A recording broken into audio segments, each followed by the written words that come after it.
فَاسْأَلُوا أَهْلَ الذِّكْرِ إِن كُنتُمْ لَا تَعْلَمُونَ۔ دو بڑے ایسے فتنے جسے سلف صالحین نے اکثر ڈرایا ہے، خصوصی طور پر نوجوانوں کو ان فتنوں سے بچنا چاہیے، اور آج کل کا سوشل میڈیا ان دو فتنوں کی آمج گاہ ہے۔ سب سے پہلے بات کی جائے وہ دو فتنے کیا ہیں، علماء اکرام نے بڑی تفصیل سے اس کے حوالے سے لکھا ہے۔ ایک ہے فتنۃ الشہوات، ایک ہے فتنۃ الشبہات۔ شہوت کا فتنہ، انسان کی خواہشات کو ابھارنا اور خواہشات میں انسان کو مبتلا کر دینا، یہ بھی ایک فتنہ ہے۔ دوسرا فتنۃ الشبہات، کہ انسان کو دین کے مسئلے میں شبہے میں ڈال دینا، کیا صحیح ہے کیا غلط ہے، انسان کے حق اور باطل میں شبہ پیدا کر دینا، یہ دو فتنے ہیں، اور یقین جانیے کہ سوشل میڈیا ان دونوں کی آمج گاہ ہے۔ سارے فتنوں کی جڑ کہیں نہ کہیں سوشل میڈیا نظر آتی ہے۔ بات اگر شہوتوں کی جائے تو یہ بات فطری ہے کہ اللہ تعالیٰ نے ہم میں سے ہر انسان کے اندر شہوت رکھی ہے، ہر انسان کے اندر شہوت ہے۔ علامہ ابن تیمیہ رحمہ اللہ فرماتے ہیں کہ اللہ تبارک و تعالیٰ نے ہمارے اندر شہوتوں کو پیدا کیا ہے، کس لیے؟ تاکہ ان شہوتوں کے ذریعے ہم حق کو تلاش کر سکیں، اور حق کو تلاش کرنے میں، عمل کرنے میں یہ خواہشات ہمارے لیے مددگار بنیں۔ مثال کے طور پر کھانے پینے کی خواہش اللہ نے پیدا کی ہے۔ کھانے پینے کی خواہش سے ہم کیا کریں گے کہ کھائیں گے، اپنے جسم کو تقویت پہنچائیں گے، اور اس کے ذریعے ایسا مضبوط جسم پیدا کریں گے جو جسم اللہ کے دین کی خدمت کے تیار ہو سکے۔ اللہ تبارک و تعالیٰ نے نکاح کی خواہش پیدا کی ہے تاکہ اس کے ذریعے انسان اپنے نسل کی حفاظت کر سکے اور امت کو بڑھا سکے۔ اسی طرح اللہ تبارک و تعالیٰ نے بہت ساری خواہشات انسان کے اندر پیدا کی ہیں۔ علامہ ابن تیمیہ رحمہ اللہ فرماتے ہیں کہ جس انسان نے ان خواہشات کو جس مقصد کے خاطر اللہ نے پیدا کیا ہے اس کو چھوڑ کر کسی غلط مقصد میں استعمال کیا تو ایسا آدمی ان خواہشات کے مسئلے میں اللہ تبارک و تعالیٰ کا ناقدردان ہوگا اور اللہ تعالیٰ کا ناشکرہ ہوگا۔ بات اگر سوشل میڈیا کی جائے تو سوشل میڈیا نے ان ساری خواہشات کو ابھار کر ہمارے سامنے رکھ دیا۔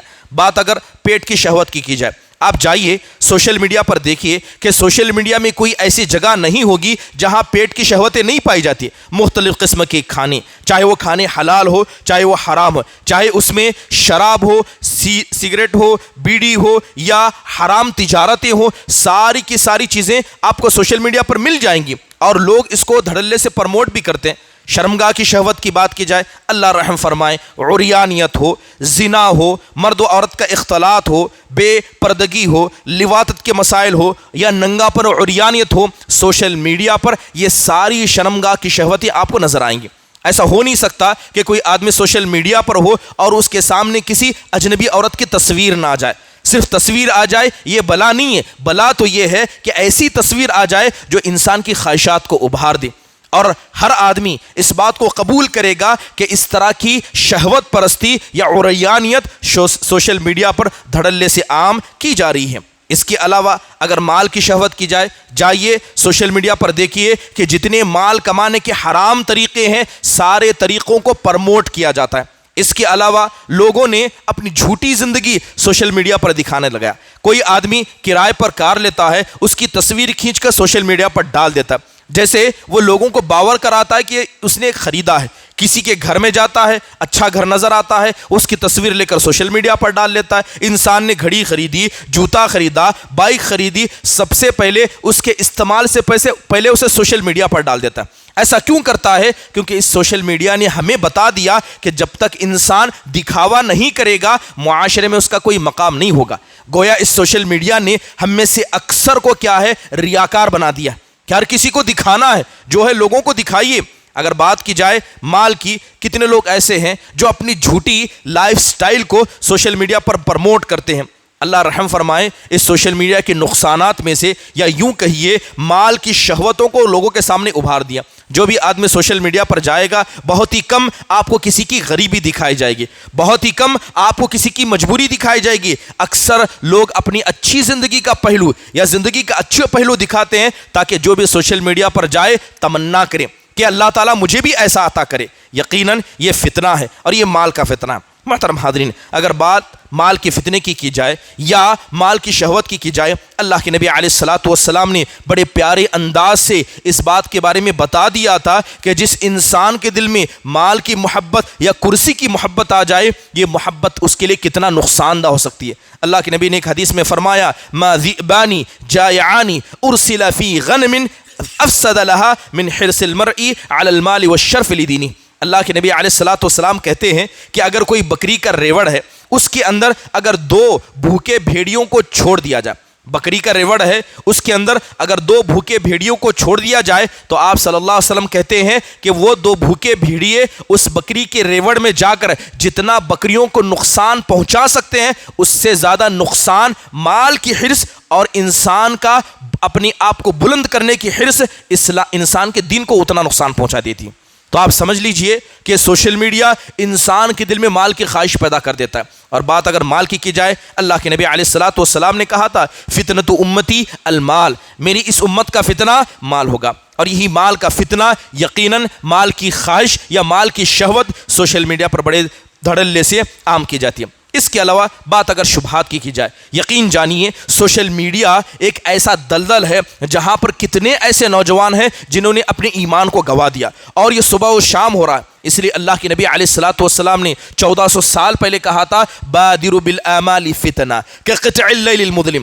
آپ نے کہا کہ فتنوں کے آنے سے پہلے، آزمائش کے آنے سے پہلے عمل کرنے میں جلدی کرو، اس لیے کہ جب فتنے آئیں گے تو رات کی تاریکی کی طرح آئیں گے، انسان کو پتہ نہیں چلے گا کہ کیا صحیح ہے کیا غلط ہے، یہاں تک کہ انسان اس میں ملوث ہو جائے گا۔ محترم حاضرین، شبہات کو شبہ اس لیے کہا جاتا ہے کہ یہ شبہ انسان کو حق اور باطل کے بیچ میں خلط ملط کر دیتا ہے، اسے پتہ نہیں چلتا کیا صحیح ہے کیا غلط ہے، اسی کو شبہ کہا جاتا ہے۔ کیا سوشل میڈیا پر نبی کریم صلی اللہ علیہ وسلم کے حوالے سے سوال نہیں اٹھائے جاتے ہیں؟ ابھی ماضی قریب میں آپ نے دیکھا ہوگا کہ اللہ کے نبی علیہ الصلاۃ والسلام کے ذات پر اعتراض کیے گئے کہ اللہ کے نبی علیہ الصلاۃ والسلام نے ایک 9 سال کی بچی سے شادی کی، اللہ کے نبی نے 9 11 شادیاں کی، کیا اسلام تلوار کی زور پر نہیں پھیلا؟ کبھی سوال اٹھایا جاتا ہے کہ میراث کے مسئلے میں اسلام نے ظلم کیا ہے۔ ایک ہی ماں کے گود سے 2 بچے پیدا ہوتے ہیں، ایک ہوتا ہے لڑکی، ایک ہوتا ہے لڑکا۔ اسلام کہتا ہے کہ لڑکے کو زیادہ دو، لڑکی کو کم دیا جائے، یہ اسلام کا ظلم ہے۔ اس طرح کے ہزاروں سوالات جو سوال نہیں، حقیقت میں فتنہ ہیں، حقیقت میں اعتراض ہیں، سوشل میڈیا کے ذریعے بار بار پھیلایا جاتا ہے۔ کبھی کہا جاتا ہے کہ اسلام نے عورتوں پر ظلم کیا ہے کہ انہیں حجاب کرنے پر مجبور کیا ہے، برقع عورتوں پر زبردستی کے لیے ڈالا گیا ہے۔ بسا کہا جاتا ہے کہ اسلام نے عورتوں کو قید کر کے رکھا ہے، اسلام آزادی نہیں دیتا کہ عورت جو چاہے کرے، کیونکہ آخرکار وہ بھی تو انسان ہے۔ محترم حاضرین، کبھی اسلامی تاریخ کے اعتبار سے سوال اٹھایا جاتا ہے، کہا جاتا ہے کہ اسلامی تاریخ کو پڑھیں گے تو سوائے خون ریزی کے ہمیں کچھ نہیں ملے گا۔ اس طرح کے ہزاروں چیزیں سوشل میڈیا پر عام ہوتی ہیں۔ آپ دیکھیں کہ ایک وقت تھا کہ لوگ حق کا بول بالا کرتے تھے، آج ہر انسان چاہے بدعت ہو، چاہے خرافات ہو، چاہے رسم و رواج ہو، یہ ساری چیزیں سوشل میڈیا پر عام کی جاتی ہیں۔ کیا عید میلاد النبی کے جلسے جلوس سوشل میڈیا پر نہیں ڈالے جاتے ہیں؟ شادی کے کنڈے ہو یا شادی کی بدعتیں ہوں یا شادی کے اندر جو کیے جانے والے خرافات ہیں، کیا ان کو سوشل میڈیا کے ذریعے پروموٹ نہیں کیا جاتا ہے؟ یہ سارے کام سوشل میڈیا پر ہوتے ہیں۔ حد تو یہ ہے کہ یہ شبہات اتنے گہرے ہو گئے ہیں کہ یہ شبہات ہمارے ایمان کو دیمک کی طرح لگ رہے ہیں۔ اللہ معاف فرمائے، آپ نے دیکھا کہ اسی سوشل میڈیا کے ذریعے کتنے ایسے لوگ پیدا ہو گئے، کتنے ایسے لوگ پیدا ہو گئے جو ظاہر میں آپ کو اسلام کا داعی بتائیں گے، ظاہر میں اسلام کا خادم بتائیں گے، لیکن حقیقت میں یہ اسلام کی دیوار میں چن چن کر جگہ جگہ چھید کر کے اس کو گرانے کی کوشش کرتے ہیں۔ حال ہی قریب میں آپ نے انجینئر علی مرزا کے بارے میں سنا ہوگا۔ یہ شخص اپنے آپ کو کیا کہتا تھا کہ میں اسلام کا داعی ہوں، اور اللہ معاف فرمائے ہمارے نوجوان کا ایک بڑا طبقہ، ہم میں سے نوجوانوں کا ایک بڑا طبقہ سوشل میڈیا کے ذریعے اسے فالو کرتا تھا۔ کیا آپ نے نہیں دیکھا کہ اس نے صحابہ کے مسئلے میں کیا کہا؟ حضرت علی رضی اللہ عنہ، حضرت ابو سفیان رضی اللہ عنہ، حضرت معاویہ رضی اللہ عنہ کے درمیان جو جنگیں ہوئیں اس نے اسے نکال کر رکھا، اور صحابہ کے مسئلے میں طعن و تشنیع کی۔ کیا یہ سوشل میڈیا کے ذریعے پھیلائے گا شبہات میں نہیں آتا ہے؟ محترم حاضرین، بات اگر شبہات کی جائے تو ہزاروں قسم کے شبہات اس سوشل میڈیا پر موجود ہیں، اور دن رات ایسے شبہات سے ہمارے نوجوان جوجھ رہے ہیں۔ کبھی قرآن کے اندر لغوی غلطیاں نکالی جاتی ہیں، کبھی قرآن کے حوالے سے کہا جاتا ہے کہ قرآن تو بڑا عجیب ہے، بڑا عجیب ہے کہ اللہ تعالیٰ نے یہودیوں کو تورات لکھ کر دی، تب بھی تورات میں انحراف آ گیا، تورات بدل دی گئی، تورات خراب ہو گئی۔ لیکن مسلمانوں کا مسئلہ بڑا عجیب ہے کہ ان کے نبی کا انتقال ہو گیا، ان کے پہلے دوسرے خلیفہ کا انتقال ہوا، قرآن ان کے پاس لکھی ہوئی شکل میں ایک کتاب میں نہیں تھا، پھر بھی مسلمان دعویٰ کرتے ہیں کہ قرآن جیسا کا ویسا ہے۔ ایسے کیسے ہو سکتا ہے؟ قرآن کے اندر غلطیاں ہیں، بس مسلمان اسے چھپاتے ہیں۔ اس طرح کے اعتراضات پیش کیے جاتے ہیں۔ آج جائیے، یہی سوشل میڈیا ہے جس کے ذریعے سب سے زیادہ ضعیف حدیثیں، من گھڑت حدیثیں لوگوں کے درمیان پھیلائی جاتی ہیں۔ آپ نے واٹس ایپ پر سنا ہوگا کہ بسم اللہ لا الہ الا اللہ، مختلف قسم کی دعائیں اتنی مرتبہ پڑھیے، یہ ہوگا، اور اسی طرح ضعیف روایتوں کی ترویج یہ سوشل میڈیا کے ذریعے عام ہے۔ محترم حاضرین، فتنہ تکفیر، ایک دوسرے کو کافر کہنا، ایک دوسرے کے ایمان پر نشان اٹھانا، یا اس کے علاوہ حق و باطل کے بیچ میں غلط ملت کر دینا، اس کے علاوہ کتنے ایسے جاہل کہیں یا کتنے ایسے داعی جو اپنے آپ کو داعی کہتے ہیں مگر حقیقت میں گمراہی کو خریدنے والے اور گمراہی کو بیچنے والے ہوتے ہیں، یہ سوشل میڈیا پر عام ہے۔ اور سوشل میڈیا کو انہوں نے اپنے لیے کیا بنا کر رکھا ہے؟ سوشل میڈیا کو اپنے لیے بہترین پلیٹ فارم بنا کر رکھا ہے۔ یہی وہ سوشل میڈیا ہے جس نے ہم میں سے کتنے ایسے نوجوان ہیں جن کو علماء سے دور کر دیا۔ آج ہمارے نوجوانوں میں ایک ایسا طبقہ ہے جو کہتا ہے کہ ہمیں علم صرف علماء سے حاصل کرنے کی ضرورت نہیں، علم تو ہم خود بھی حاصل کر سکتے ہیں، علم تو ہم نیٹ سے حاصل کر سکتے ہیں، علم تو ہم آن لائن بھی حاصل کر سکتے ہیں۔ یہ سوشل میڈیا کے شبہات میں سے پھیلائے گئے شبہات میں سے۔ اس کے علاوہ سوشل میڈیا کے ذریعے جو برا اثر ہمارے نوجوانوں پر پڑا وہ یہ ہے کہ ہماری اسلامی ثقافت، اسلامک کلچر جو تھا، دھیرے دھیرے اس کلچر کو ختم کرنے میں سوشل میڈیا کا ایک بڑا کردار ہے، سوشل میڈیا کا ایک بڑا کردار ہے۔ مثال کے طور پر اسلامی ثقافت ہے کیا؟ ایک مسلمان نظر آئے، غیر سے اس کی مشابہت نہ ہو، یہ اسلامی ثقافت کا حصہ ہے کہ دیکھے تو پہچان لیا جائے کہ یہ مسلمان ہے، اس کی ٹوپی کو دیکھا جائے، اس کی داڑھی کو دیکھا جائے، اس کے پہناوے کو دیکھا جائے، اس کے اٹھنے بیٹھنے کو دیکھا جائے، اس کی زندگی کے تعامل کو دیکھا جائے تو سمجھ میں آئے کہ یہ مسلمان ہے۔ لیکن سوشل میڈیا نے ہم میں سے اکثر نوجوانوں کو یہ بتا دیا ہے کہ اگر آپ کو آگے بڑھنا ہے تو آپ کو مغربی لباس پہننا ہوگا، مغربی بول چال کرنی ہوگی، اگر اسلام کو پکڑ کر رکھیں گے تو آپ کا شمار پچھڑی قوموں میں سے ہو جائے گا۔ لہذا اسی لیے اکثر نوجوان اسلامی لباس کو پسند نہیں کرتے، کہتے تو ہیں، زبان سے کہتے ہیں لقد کان لکم فی رسول اللہ اسوۃ حسنہ، کہ ہمارے لیے نبی کریم صلی اللہ علیہ وسلم کی زندگی نمونہ ہے، مگر جب ان کے عمل کو دیکھا جاتا ہے تو لگتا ہے کہ ان کے لیے حقیقت میں نبی کریم صلی اللہ علیہ وسلم کی زندگی نمونہ نہیں ہے، ان کے لیے نمونہ سوشل میڈیا پر نشر کیے گئے وہ جھوٹے ادعا ہیں، وہ جھوٹے دعوے ہیں جنہیں لوگ اپنا کر اندر رکھتے ہیں۔ اللہ کے نبی علیہ الصلوۃ والسلام جب آپ مدینہ پہنچے تھے تو مدینہ پہنچنے کے بعد آپ علیہ الصلوۃ والسلام نے جیسے ہی اسلامی حکومت کا قیام کیا تو آپ نے ایک بہترین کام، یا یوں کہیے کہ آپ نے جو بنیادی کام کیا وہ یہ تھا کہ آپ نے مسلمانوں کو غیروں سے الگ کیا کہ دیکھے تو پہچان جائے کہ مسلمان ہے۔ آپ کو بتایا جاتا کہ یہود ایسا کرتے ہیں، اللہ کے نبی فوراً منع کر دے کہ یہود کرتے تم مت کرنا۔ مثال کے طور پر لباس کے مسئلے میں ایک مرتبہ ایک صحابی کو آپ نے ایسے بیٹھے دیکھا تو آپ نے کہا ایسا مت بیٹھنا کیونکہ ایسا یہودی بیٹھتے ہیں۔ جنازہ آتا تو اللہ کے نبی کہتے کہ جنازے کو جلدی لے جاؤ، اس لیے کہ یہودی اپنے جنازوں کو جلدی نہیں لے جاتے۔ افطار کا مسئلہ ہوتا، سحری کا مسئلہ ہوتا، آپ علیہ الصلوۃ والسلام کہا کرتے کہ افطار کے مسئلے میں تاخیر کرو، افطار کے مسئلے میں جلدی کرو، سحری کے مسئلے میں تاخیر کرو، کیونکہ یہود و نصارہ ایسے نہیں کرتے۔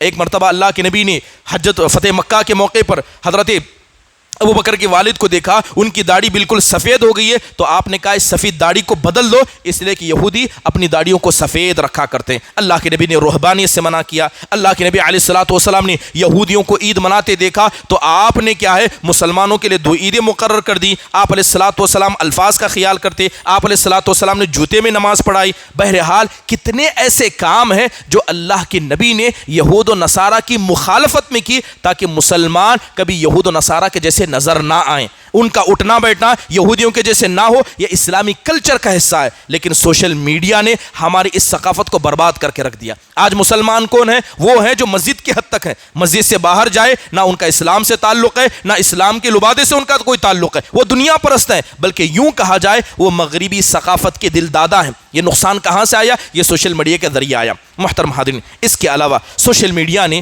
کتنے ایسے لوگ ہیں جن کو اللہ کے حق کو پامال کرنے میں یہ اللہ کے بندوں کے حقوق کو نہ ادا کرنے میں ایک کلیدی رول ادا کیا۔ سوشل میڈیا کی وجہ سے کتنے لوگ ہیں جو اللہ کے حق کو ادا نہیں کرتے، نمازوں کے اندر کوتاہی، اللہ کے ذکر میں کوتاہی، نوافل کی پابندی نہ کرنا، قرآن کی تلاوت کو چھوڑ دینا، مسجد سے دور ہو جانا، یہ سارے کام جو آج کل چل رہے ہیں اس میں کہیں نہ کہیں سوشل میڈیا کا ایک کلیدی رول ہے۔ بندوں کے حقوق کو نہ ادا کرنا، بندوں کے حقوق میں سب سے پہلے انسان کے اپنے جسم کا حق ہے۔ حق یہ ہے کہ انسان اپنے جسم کو آرام پہنچائے۔ اللہ نے رات کس لیے بنائی؟ تاکہ انسان سو جائے۔ سوشل میڈیا کا استعمال اتنا زیادہ ہو گیا ہے کہ ہمارے یہ نوجوان دن میں سوتے ہیں اور رات میں سوشل میڈیا کا استعمال کرتے ہیں۔ رات کے 10 بج گئے، 11 بج گئے، 12 بج گئے، اپنے جسم کا، اپنے صحت کا خیال نہیں ہے، لیکن سوشل میڈیا پر بیٹھ کر ان کو اپنا وقت ضائع کرنا ہے۔ اس کی وجہ سے آنکھ کو نقصان ہوتا ہے، انسان کے جسم کو نقصان ہوتا ہے، کان کو نقصان ہوتا ہے، انسان کی طبیعت خراب ہو جاتی ہے۔ اس کی وجہ سے تعلیم پر کتنا برا اثر پڑا۔ ایک وقت تھا کہ بچے گھروں سے باہر جاتے، کھیلتے کودتے تھے اور اپنے جسم کو مضبوط کرتے۔ اس سوشل میڈیا نے ہمارے بچوں کو گھروں کے اندر قید کرنے پر مجبور کر دیا، چاہے وہ یوٹیوب ہو، یوٹیوب کے اندر کی جانے والی ریلز ہو، گانے بجانے بڑا مشکل تھا۔ لوگ ایک وقت تھا آ کر پوچھتے تھے کہ ہمارے گھر میں ٹی وی نہیں ہے، نہ ہم چاہتے ہیں کہ ٹی وی کبھی آئے، ٹی وی کی مصیبت سے بچنے کے لیے کیا کیا جائے؟ آج کوئی نہیں پوچھتا اور سوال بھی نہیں کرتا کہ ہمارے گھر میں موبائل کے ذریعے گانے بجانے چل رہے ہیں، اس سے کیسے بچا جائے؟ کیونکہ لوگوں کا حال یہ ہے کہ لوگوں نے برائی کو برائی سمجھنا چھوڑ دیا ہے اور یہ سوشل میڈیا کا بکثرت استعمال ہمیں یہاں تک لے آیا ہے۔ تعلیم میں کمزوری، بچوں کا ذہن متشتت ہونا، اسی طرح کتنے ایسے بچے ہیں جو اس کے مسئلے میں ایڈکشن کا شکار ہو چکے ہیں، بالکل عادی بن چکے ہیں۔ سوشل میڈیا کے استعمال کے بغیر ان کا کوئی چارہ نہیں۔ خاندان کے کتنے حقوق کو ضائع کر دیا گیا۔ ماں باپ کی خدمت کرنے سے زیادہ انہیں سوشل میڈیا پر اپنی زندگی کو پیش کرنا بہتر سمجھا تھا۔ تربیت میں کوتاہی، اس کے علاوہ کتنے ایسے نوجوان ہیں سوشل میڈیا کے استعمال کی وجہ سے بالکل لوگوں سے الگ تھلگ رہنا، معزول رہنا سیکھ لیا، لوگوں سے بات کرنا پسند نہیں، تنے تنہا رہنا پسند کرتے ہیں۔ اور کتنے ایسے ماں باپ ہیں جو سوشل میڈیا کا استعمال کر کے اپنے بچوں کی تربیت تک نہیں کر پاتے۔ سوشل میڈیا نے ہماری وقت کو برباد کرنا سب سے آسان طریقہ بتا دیا۔ سب سے زیادہ وقت سوشل میڈیا کے ذریعے برباد کیا جاتا ہے۔ مثال کے طور پر گیمز کھیلے جاتے ہیں،